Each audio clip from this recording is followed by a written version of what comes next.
In March 2020, the coronavirus claimed its first victims in Europe, and the pandemic quickly caused chaos. According to UNESCO, with school closures and lockdowns, 1.5 billion school children were affected globally. A few months later, the figures for school dropouts shot up. Millions of young people will not return to school.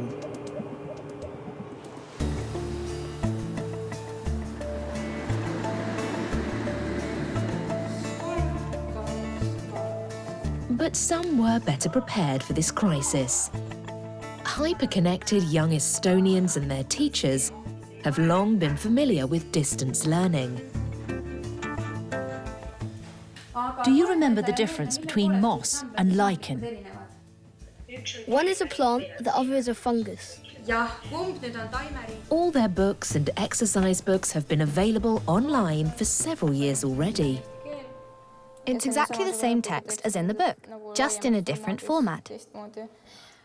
There's even a computer voice that can read it out.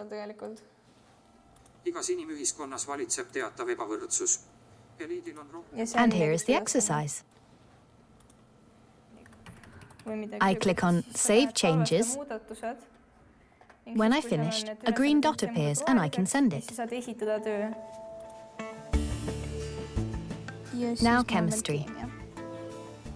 There's a lot of work. And the school communicates in real time via eSchool, a platform which allows everyone to participate in school life on an ongoing basis. This is the dashboard, with all the notifications. For example, events that might be going on at school, photo sessions, or anything else. At the end of each lesson, the teacher writes down our homework and then it appears here. The deadlines are in the calendar. It's all here.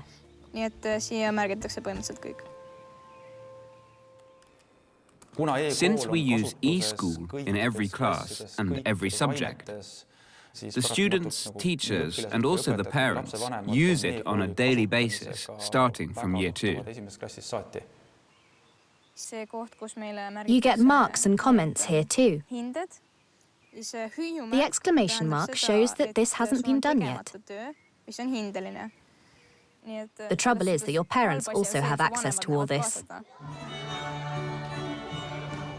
In the 1990s, Estonia made its digital development a national priority, basing it on education. And to include young people as early as possible in the rise of digital, the Estonian school system put in place a very practical teaching program, closely following the curriculum. 30 years later, according to the OECD, it's the European country where pupils are the most satisfied with their schools, with almost no dropouts.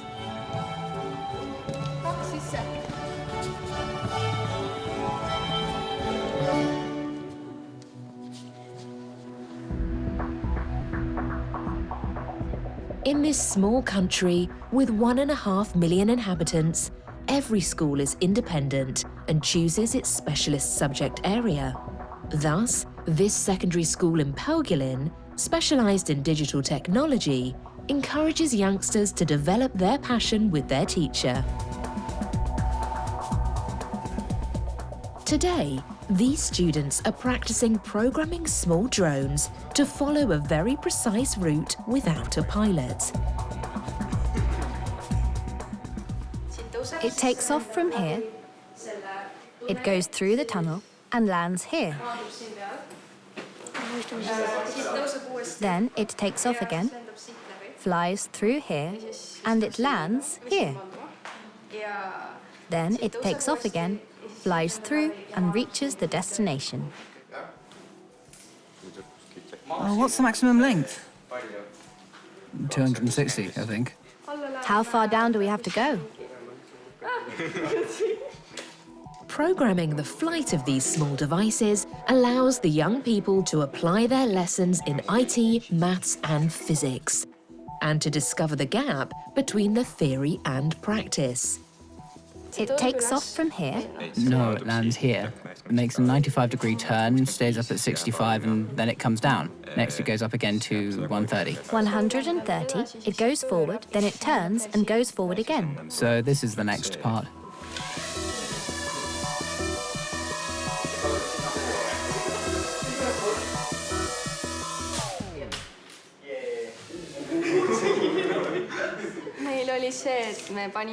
We set the height after takeoff a bit too low.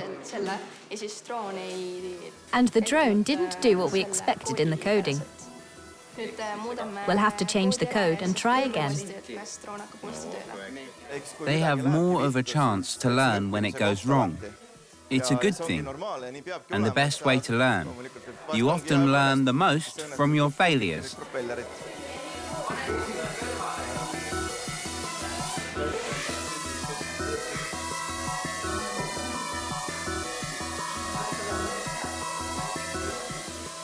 As you see, I don't intervene much, and they learn on their own.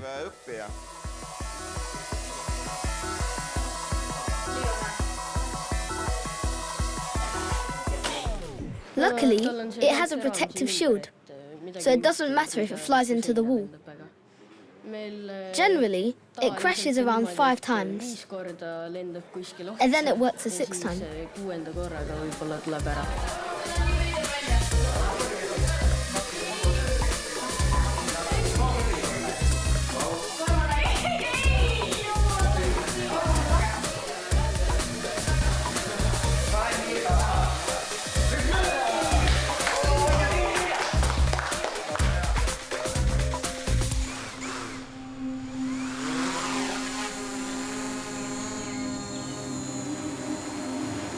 A few days later, Petri Asperg organises a game of hide-and-seek 2.0 for his drone pilots.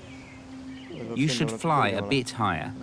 Here, the role of the teacher is to encourage and help the students discover the job opportunities in new technologies. A little higher. I can see a blue jacket. This year, we've flown the drones in the peatlands, we've done mapping, we filmed nature. I took them to visit the Estonian Aviation Academy to discover other professions. We also went to see the police drones and visited the Academy of Security Sciences. I'm trying to show them all the possibilities for future jobs. I think I found someone.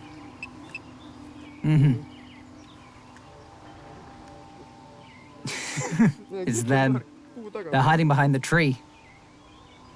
Drones are used everywhere. They're used in television. There are no programs without drone shots. So there's really a lot of potential. To search for missing people. It's also useful for people who are hunting or taking part in rescue operations.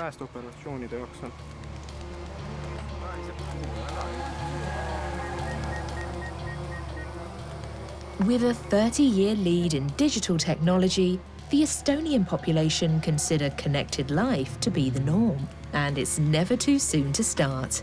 That's why a cybersecurity researcher from the Tallinn University of Technology is coming to work with these students on a subject which has become critical globally: computer hacking.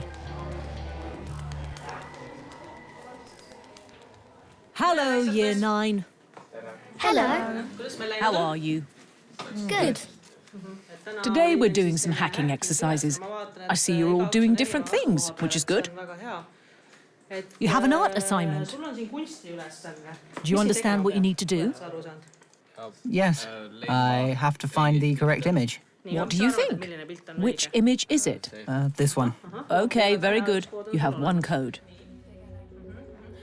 Today, Birgie Lorenz is testing the students with exercises for an entry exam to the Ministry of Defence. It's a good way to spot talent in the young people who could become the hackers of tomorrow. Estonia needs hackers because we've developed brilliant tools for work and education, and foreign criminals want to hack our systems. So we need hackers to defend ourselves, especially young ones who don't have any boundaries. This exercise session isn't only aimed at national defence. It also makes the young people aware of digital issues well beyond their personal use. From Year 7 to Year 12, we encourage pupils to aim for professions connected with IT. They don't only learn how to create a Word document or how to keep a low profile on the internet by not posting everything about their life on Facebook. We're already at the level where we talk about legislation, future job opportunities, the direction the world is moving in. Who is going to serve us coffee? Will it be a drone, a robot, or a human? We're discussing big topics. The students are encouraged to look well beyond the first information they may discover. Here, the aim of the exercise is to find in the code the hidden signature left by a computer hacker. The answer might be hidden inside the image. It might be hidden inside the image's code. Usually we open images in a specific application, which allows us to view them. But hackers often hide passwords inside the images. You might think that it's just an image. But if you open it with Notepad, you find the information. OK, now you can see what your image is made up of. It's always coded with numbers and letters. And this is the signature that you're looking for. What does it say? Hello, world. Hello, world. You got your answer.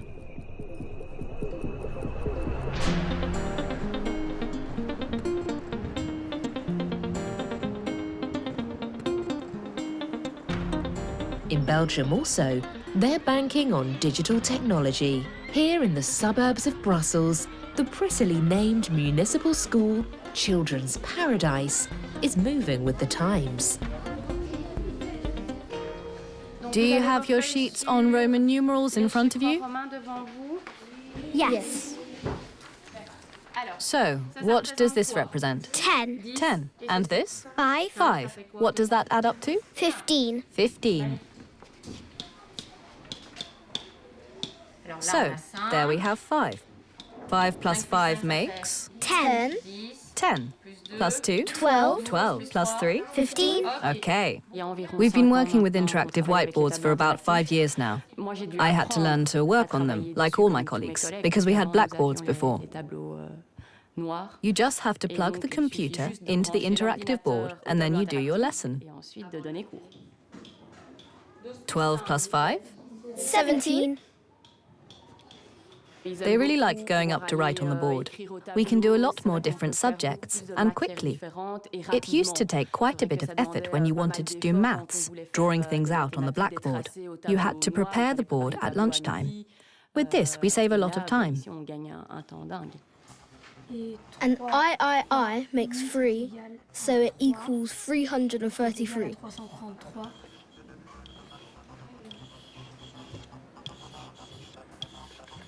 Perfect. Year 7 are now in a PE lesson. In the gym, different activities are waiting for them. But the maths lesson on Roman numerals is continuing thanks to the L+ system, a spectacular interactive innovation. Oh no, X.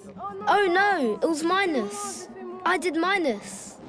275, 2 C's, 50. Okay, 2 C's, LXXV. It's right, there. We're doing Roman numerals, like we learnt in class. And I think it's good because we can learn, but at the same time, we're having fun. On the opposite wall, other pupils are doing mental maths. I'll get you, Jules. 14 minus 8, that makes 6. 60 NR0, that makes 6. Where's the 6? Ah! 881. C'est vraiment cool. It's really cool because with the interactive boards, it's nicer. In the classroom, I'm more concentrated. It's more about learning the lesson. But here, it's more about having fun while you're exercising. 8 plus 13, 21. It makes you want to play even faster and even better. So that creates a bit of a rivalry. It makes you want to win and to play well. 132. That makes 12. 5 times 8, 48, 40.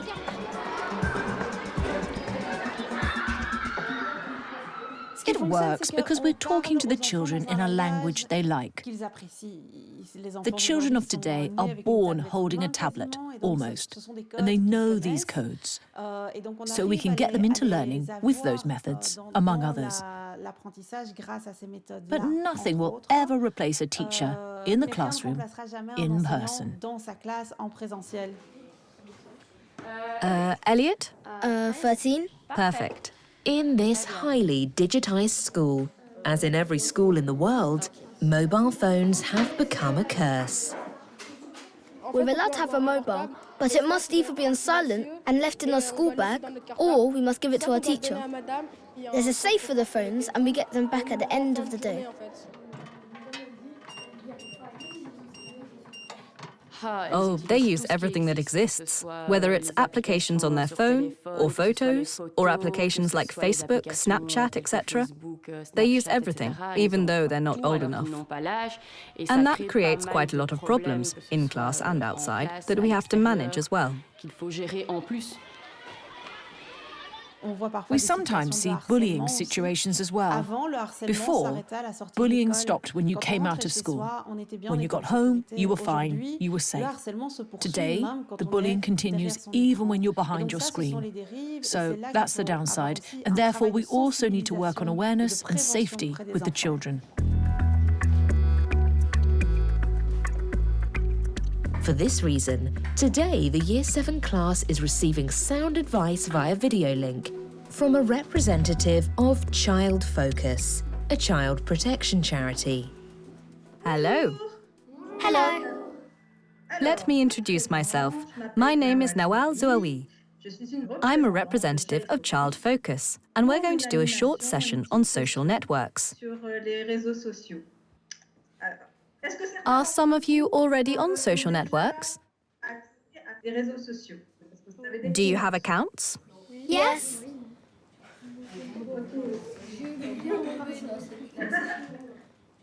I expect you've already accessed, for example, videos on TikTok. Yes. Right, so you already know what it is. That's good. But you also know that in theory you're not old enough to go on it. But you still do. So it's very important that you have some safety tools. So I'm going to share my screen with you. To learn how to protect themselves on social networks, the trainer presents some practical cases. In this exercise, they must examine the profiles of 2 users and identify the traps to avoid. These 2 people are the same. They're fake accounts. Their profile is public.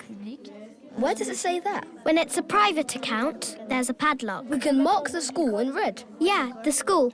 Honestly, I think that having 850 followers that I don't know at all and following 332 people. But I have 1,000 followers. I think that's done. It's not good that people can see their email address, their first name, school, and their Instagram. Okay. Did anyone else notice other things that aren't right? The photos, apart from the one of the chick. Exactly. Yes. What's wrong with the photos? There's him and his sister on Soufiane's profile. Okay, great.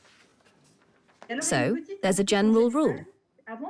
Before you post anything, whether it's a video or some photos, you should ask yourself, if I put this video or these photos in the middle of the school playground, would I be happy with that?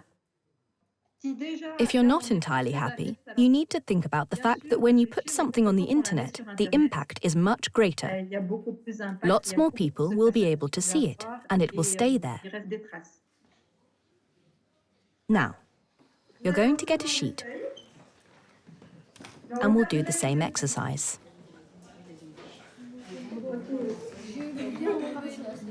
Off you go.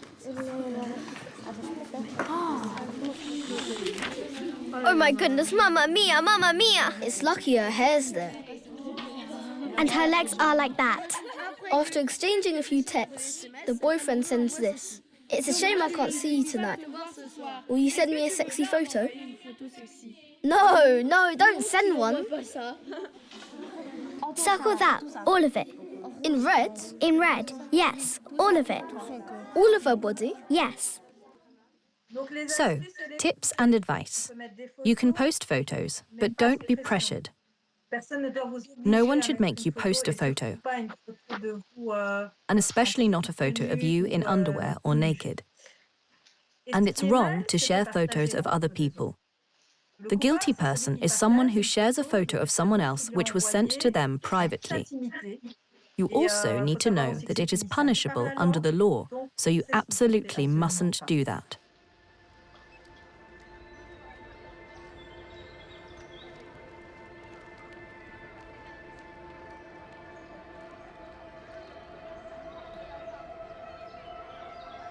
In a hyper-connected world where everything is getting faster, demands are constantly being made of teenagers.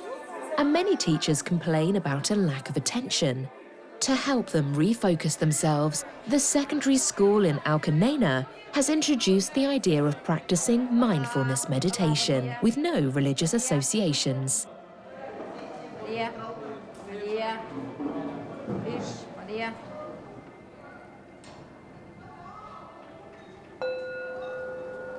Breathe in and out. That's good. Now, relax your eyes, as if they were very heavy. Breathe in and out. We're going to concentrate on our heart rhythm. Think about the week that's starting, the good marks that you will or won't get. It doesn't matter.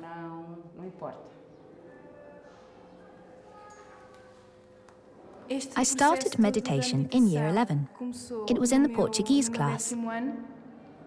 The teacher decided to get us to do some meditation to give us more confidence in ourselves when we had our exams or when we did presentations, and also to make us communicate better.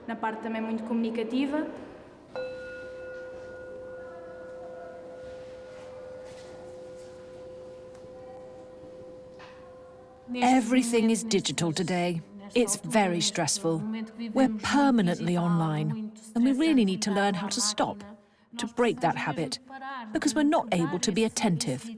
So it helps the children to settle, to reflect, to wonder, and to think for themselves.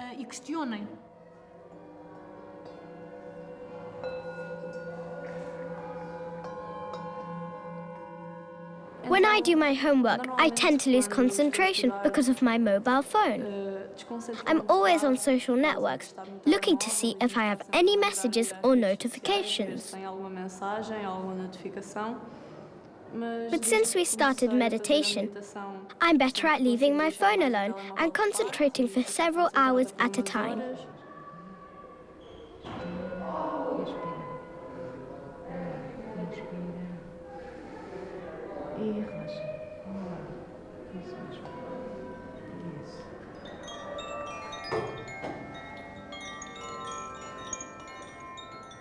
I suggested a well-being project for the students to the school.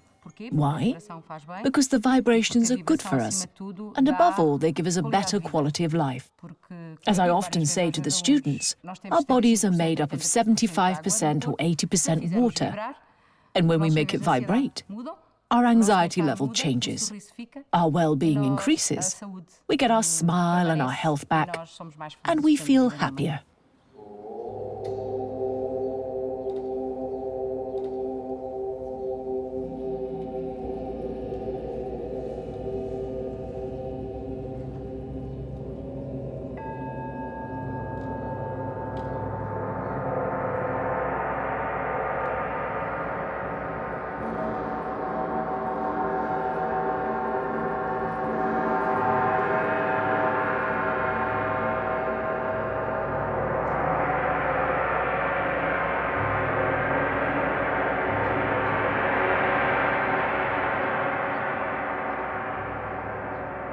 At the beginning, I was skeptical.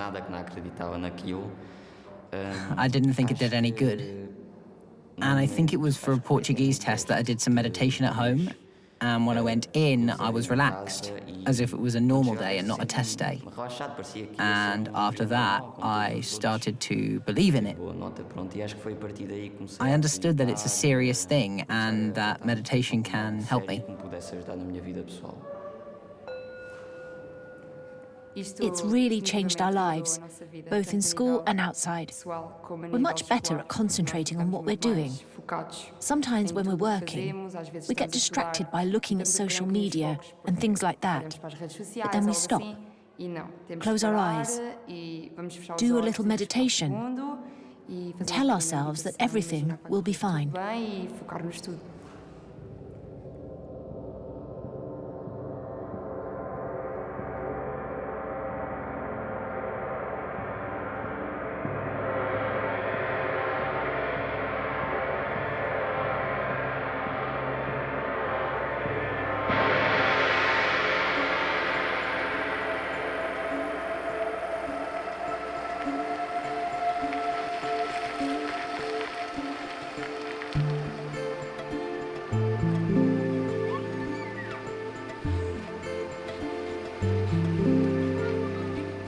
Even in the Estonian countryside, in the country of the digital miracle, teachers still have to deal with excessive smartphone usage. They're always doing 15 things at once. They check their phones to see if there are new messages, or someone has uploaded a new photo to Instagram. Their addiction is pretty severe. Whilst many countries have banned the use of mobile phones in secondary schools, in the small village of Kolga, they are omnipresent. Are we all here? And the students play a lot of network games. We're playing the game Among Us. We're on a mission in a spaceship, and there are some imposters who want to kill the others. If you're caught by an imposter and killed, you turn into a ghost, and the other crewmates have to try and identify the imposters. It was Louise. I saw her. We try to reduce their screen time and to encourage them to go outside, to go and run on the sports field. We provide them with all the equipment they need for sport.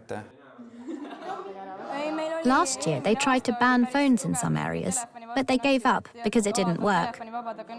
They ask us to go outside, no doubt because they think we stink. In our school in Kolga, we set up phone-free zones a while ago, where you can enjoy fresh Wi-Fi-free air. But these Wi-Fi-free zones are pointless, because they can still use their phones, and they can get 4G everywhere. At the same time, we can't be there all the time, limiting their screen time.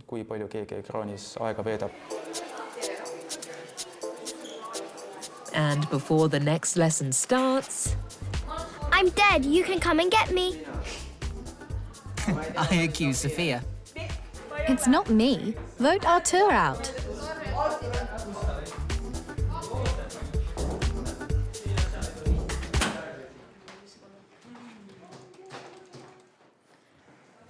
Today, we're going to talk about streaming and automated web technologies. Open classroom, and let's not waste time. In an IT lesson, Preet Tamets teaches his pupils how the digital world's processes work, from ATMs to streaming, by way of RSS feeds, Bitcoin or blockchain.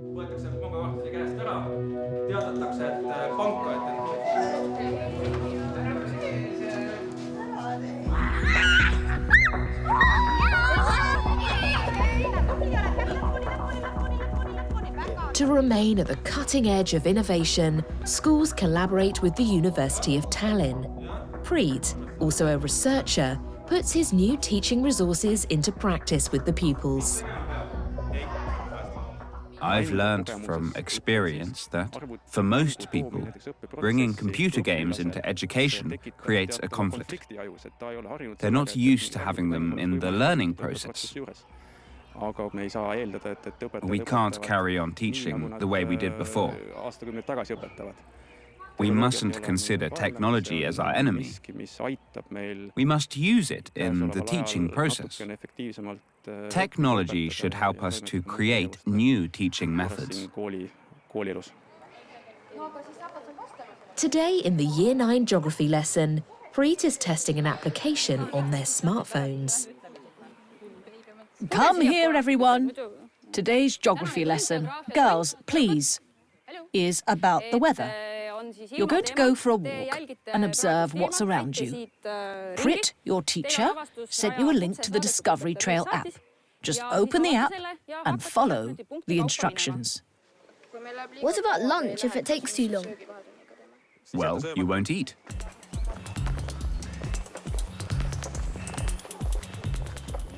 Maybe this green marker shows where we are. Look, it's moving. And it was here before.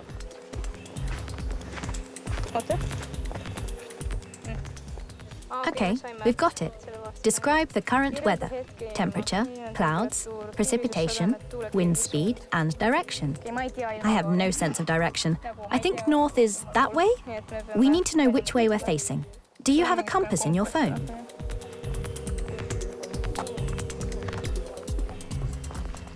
We have to take the forest trail, there.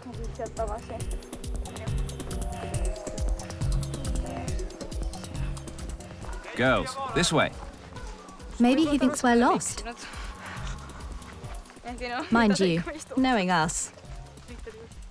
We did a trail game with the whole school. It was great. But my team got lost because, well, we wanted to get lost to skip lessons, and then we got really lost. In the end, we lost all our points, and they sent a car to find us.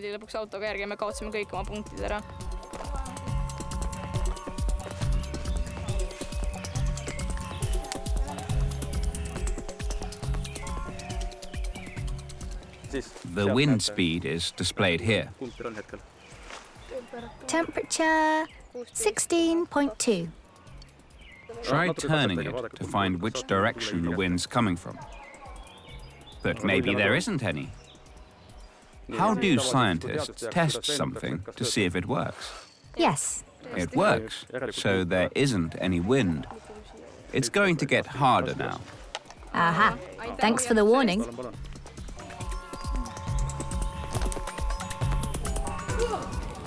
Okay, now I understand why we did that.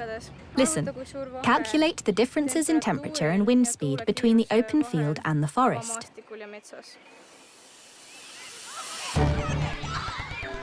Technology also allows students to assimilate concepts that are harder to understand. Here, an IT researcher asks students to test a game on a complex subject: how to balance chemical equations. They have no previous knowledge of the subject. Pick up your headsets and put them on. Adjust the straps so you can see well. The button under your middle finger allows you to catch. And if you need to press a button, just put your hand in front of it. I'm going to start the game. You have 45 minutes. The aim is to get as far as possible.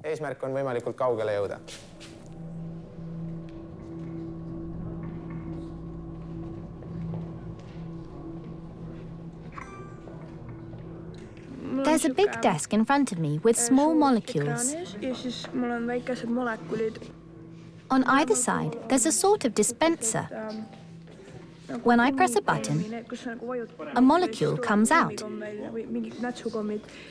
I pick them up, and I have to put the same amount of molecules on each side.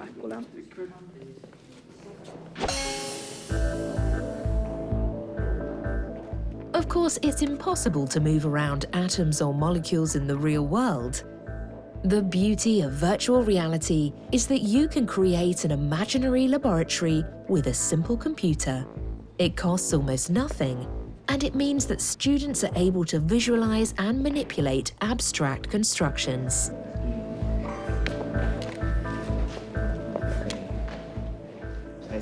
They're going through my head. Maybe I can throw one on the floor.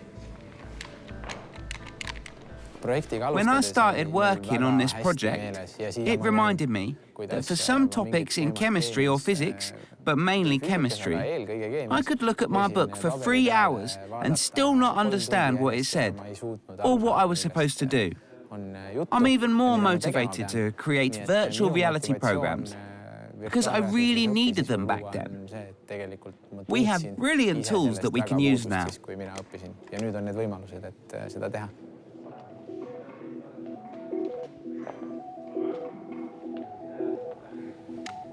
One, two. I put them in the wrong place. It's this side. The young people of today are a bit different. They need excitement and they love video games. This environment makes all the difference. No one bothers them, as sometimes happens in a lesson. During the game, they have to make calculations to get to the various levels, and they get a feeling of achievement. I'm on to the second to last level. I like it. It's more interesting. You can try things and start again. You learn from your mistakes. Chemistry is fun.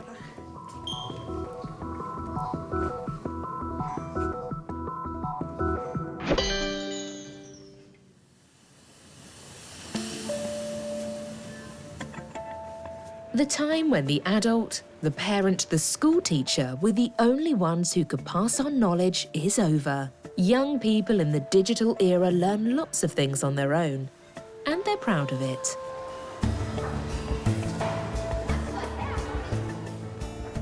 At the Gustav Adolf Grammar School, one of the oldest state schools in Europe, they've recognised that. This venerable institution has no hesitation in trusting its students and using their talents. It's not working. I can't get in.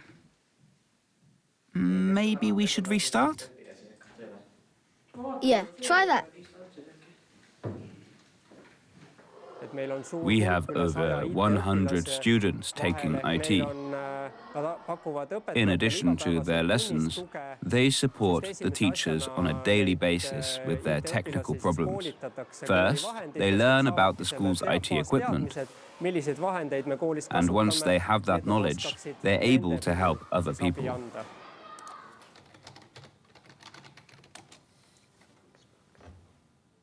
Okay, let's test the drawing function. Does it appear? It's working. Let's see if the camera works. Yes, it's connected. It works. So, there, it works. We regularly switch roles here. One day, the teacher is teaching in front of their class, and the next day, the pupils may be teaching Excel or Word to the teacher, or a lesson in coding. Pupils in years 6 or 7 sometimes even teach the younger ones. It gives them confidence, and they can pass on what they've learned so far.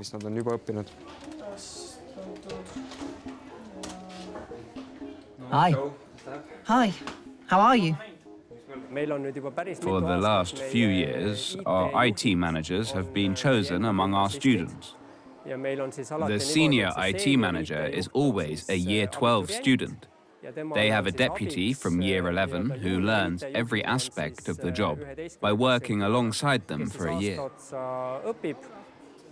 They work together as a team, and they even get paid for what they do. So, we have a new email address that we need to activate in the system.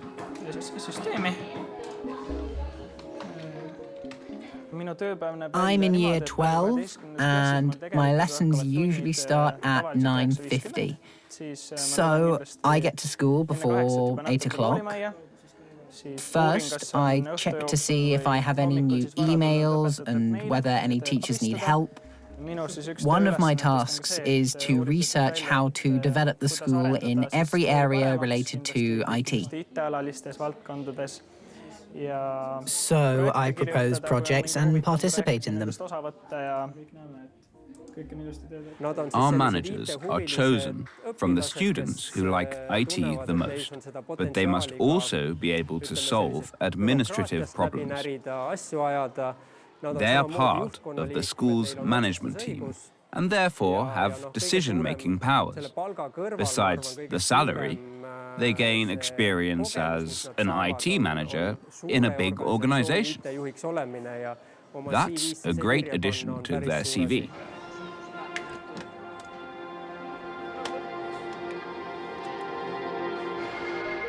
In this school, the pupils aren't just consumers, but stakeholders in the education system. And this is true for every year group and every age. Hello. Hello. I'm Marie. I'm Marta. I'm Iris. And I'm Mari.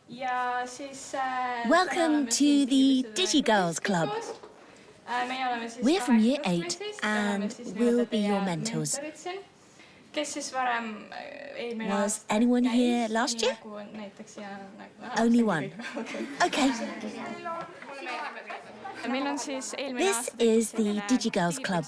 It's an IT club for girls, and we decided to set it up because we didn't have enough girls among IT students. So we're trying to interest girls of primary school age in IT.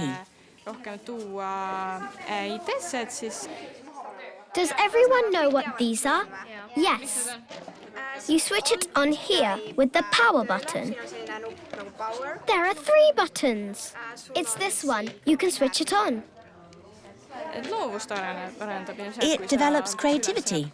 You have to think up new movements and things that the robots could do, and you have to be able to program them to do what you want.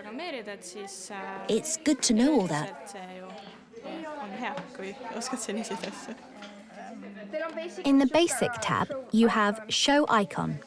You need to click. Here. We need to work out how many times to press the movement buttons. We have to get to the end of the course with the B-bots. And if we get there, we are clever.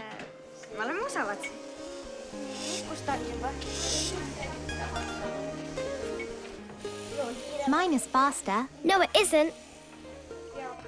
I told you I'd get there.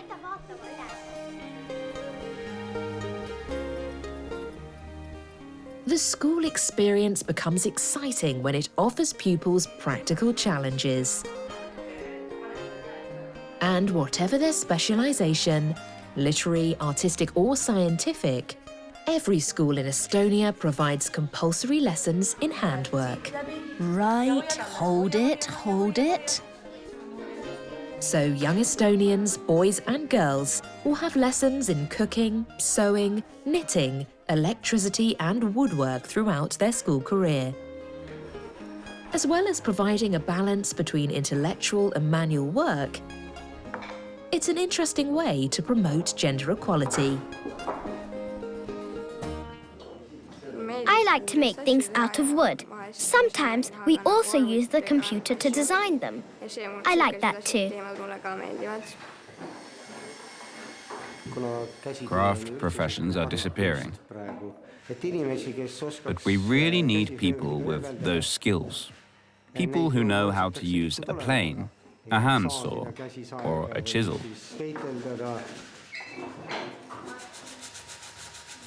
I come here because I like it. In other lessons, we have to write.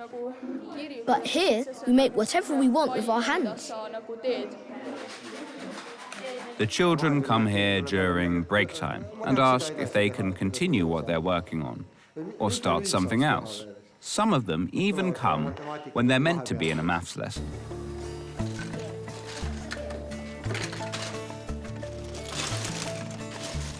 While so many children and teenagers across the world are dropping out of school, these pupils in Tallinn seem to be doing the opposite. Lessons are over. The lights are off in some classrooms, but they're still on here. So, boys, lessons are over. Yes. What are you doing? We're making spinners. Oh, great. Our school is like a second home. When lessons finish, pupils don't have to rush home. They can stay here. Is this your favorite place? Yes. They can play chess or Lego, do work or other things. We also offer music lessons and themed clubs. They can stay until 8 p.m. Oh, it's the DigiGirls. What are you doing? We're playing drafts. With a chess set? How's it going? Well,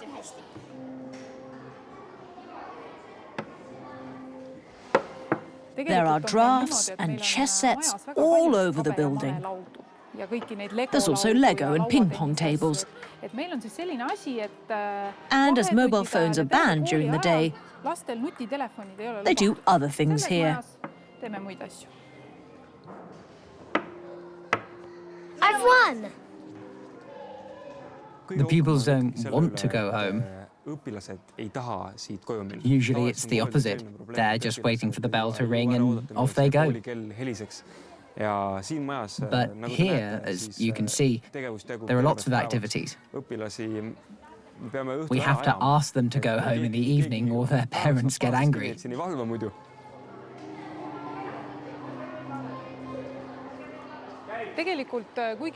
Even when lessons are over, the children stay here.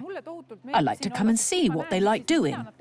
Some buy a snack at the healthy cafe, some do their homework or chat to a friend. I think this is the best. This is Anna Celine, who comes from the high school. In the evenings, she teaches the primary children to play the organ.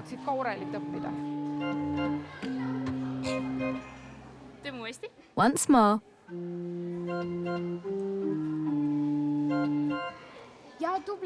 Lotta, you're a little bit slow, so Laura has to wait for you.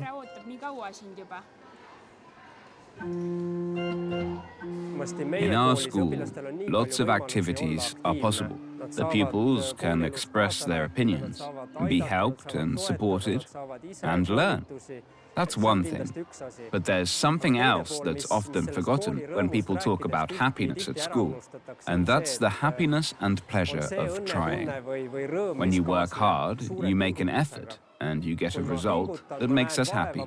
We need to emphasize this aspect. We can't just do things that are fun and interesting. Happiness can also come from elsewhere.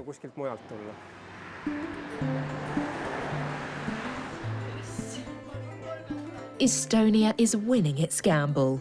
With less lesson time per week than anywhere else in Europe, young Estonians are among the best in reading, mathematics and sciences. So, connection or disconnection? Digital technology is with us for better or worse. It's up to us to tame it.